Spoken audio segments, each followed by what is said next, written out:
Alright, in this video we're going to talk about how to write linear equations when you're given either a point and slope or 2 points. In both situations, you need to know this form for a linear equation. This is the point-slope formula, and you can use that regardless of whether you're writing an equation with a point and a slope or with 2 different points. Now, y1 is the y-coordinate of the point you're given. x1 is your x-coordinate. So you're going to be given a point, x1, y1, at least one point. And then you're either going to be given slope or you have to find slope. So take, for example, this situation. Let's say I have the point, let's say -1, 7. And then I also give you a slope of -4.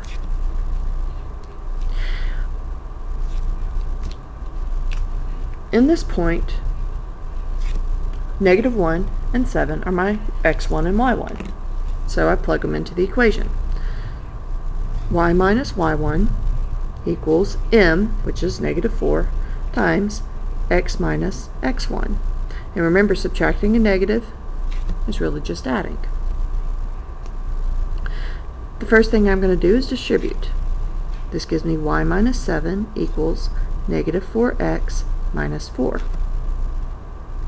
Then I add 7 to both sides to get y equals -4x plus 3. So this is the equation for a line that passes through the point -1, 7 with a slope of -4.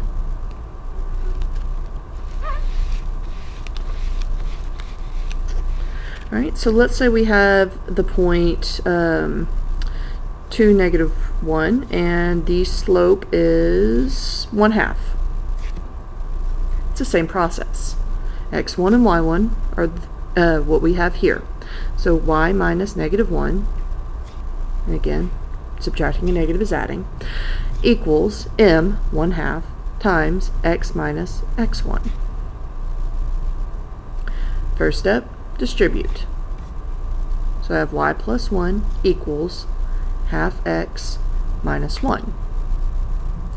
Subtract 1 from both sides to get y equals 1/2 x minus 2.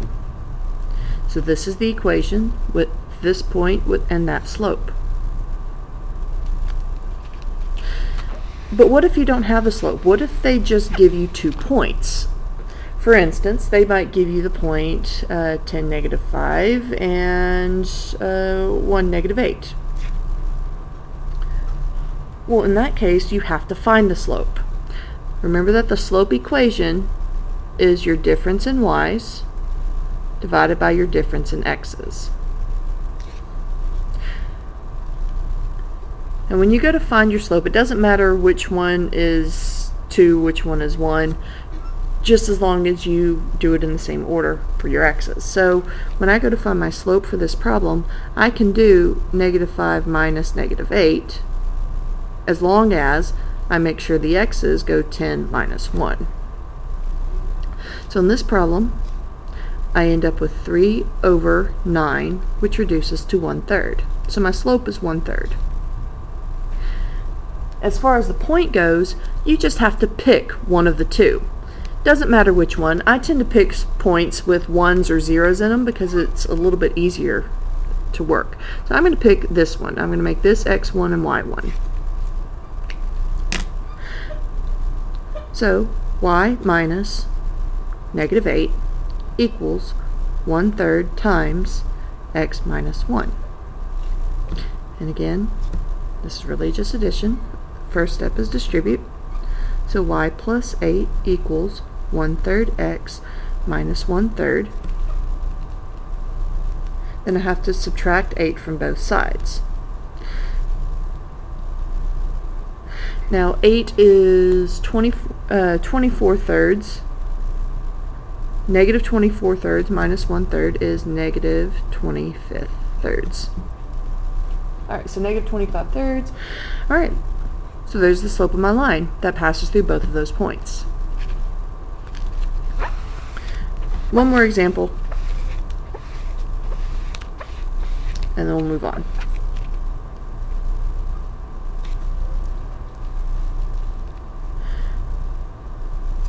Okay, so let's say I have the points, alright,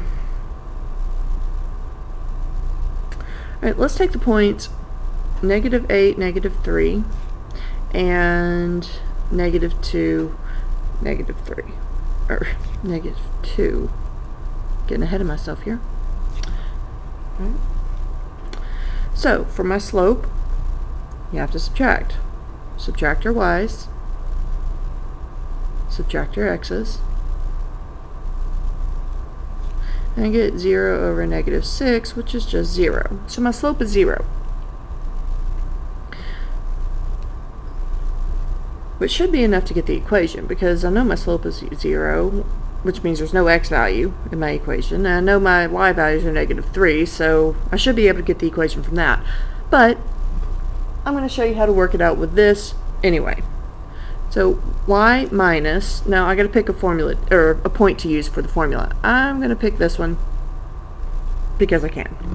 So minus -3 equals m, which we know is 0, times x minus x1. Now I know that anything times 0 is just going to be 0. So it doesn't matter if I distribute or not, it's still going to equal 0. Subtract 3 from both sides and get the equation y equals -3.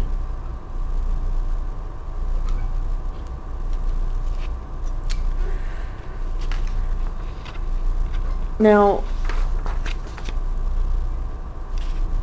in my class, I'm going to be giving you some word problems as well. And whenever you go to write an equation for a word problem, first thing you want to do is define your variables. So let's say I have a situation where it's a cab ride, costs $4 plus $1.75 per mile driven. Okay. Well, we have two variables in this problem. First, you have your cost, and the second is the number of miles that you drive. Okay. So the cost of a cab ride is equal to the $4 you have to pay initially plus $1.75 times the number of miles you drive. And then you can use this equation to make predictions, answer questions, things like that. So if I wanted to know like how much it would cost to drive certain miles, you just plug in your answer. So let's take, for instance,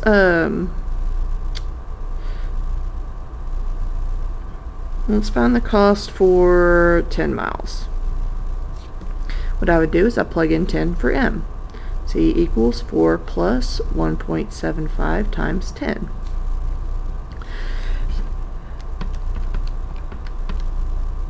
I probably should be able to do this in my head. So 17.5, and then add the 4, that would be 21.5. So cost would be $21.50. But what if I went the other way? What if I gave you the cost and asked for the price? I'm sorry, I gave you the price, asked for the miles. Okay. Well,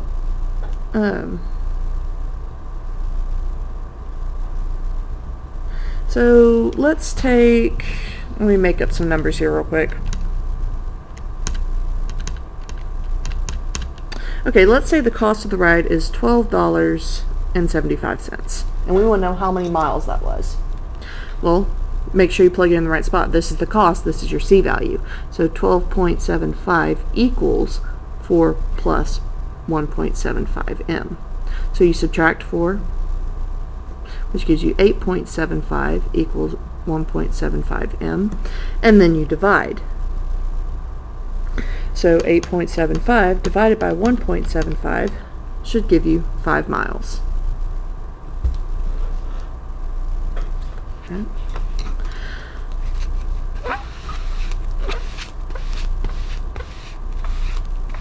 Alright. Now that equation, it was easiest to write in slope-intercept form, but sometimes it's easier to write an equation in standard form, ax plus by equals c. So, for example, let's say you're selling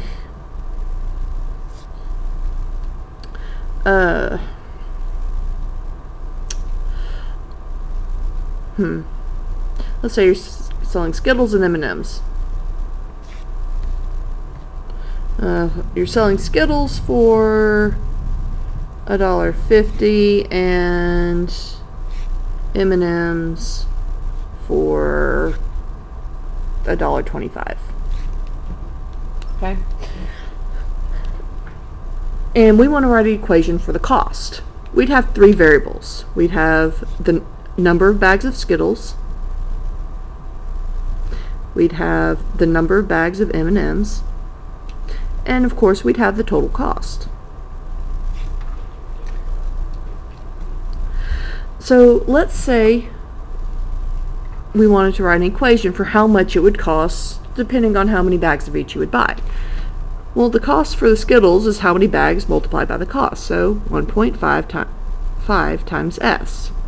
For M&Ms, it's the same process, 1.25 times M, and that's going to equal the cost. So, let's see.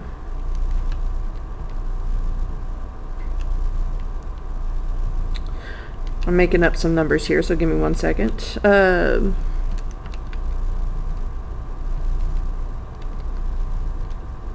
really should have prepared that ahead of time. Alright, so let's say you paid $6.75 and you bought 2 bags of Skittles. Okay, well, you plug in your numbers. So 1.5 times 2, because Skittles, 2 bags, plus 1.25 M equals 6.75. Well, it's just 3 plus 1.25 M equals 6.75. Subtract 3, and you get 1.25 M equals 3.75. Then you divide, and you get 3 bags of M&Ms. Alright, so again, sometimes if there's only 2 variables you're looking at, slope-intercept form is better to write. But if there's 3 variables you're having to consider, standard form is better.